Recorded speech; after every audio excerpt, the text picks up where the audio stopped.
Besplatno in vitro i za treto i četvrto dete. Ova je najnovata izmena vo Zakonot za zdravstveno osiguruvanje koja beše usvojena denesna vlada.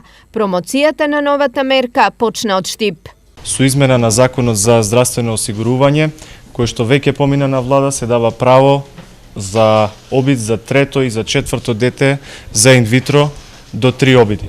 Трошоците кои ќе ги имаат брачните двојки за целокупната постапка и за партиципацијата ќе бидат комплетно на товар на фондот. Се предвидува ослободување од партиципација на граѓаните кои што ќе добијат право да остварат инвитро постапка, со што ги ослободуваме од плаќање на 6.000 денари.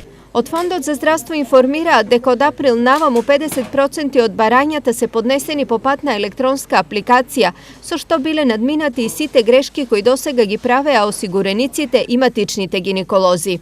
При денешната посета во Штип, директорите на Фондот за здравство имаа средба и со приватните матични лекари, гинеколози и стоматолози, при што разговараа за актуелни проблеми.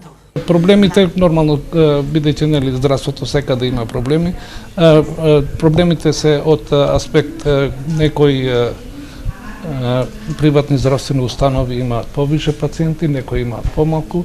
Тие што сега во моментот имаат помалку, сакаат да може да најдат начин да има доволен број на пациенти.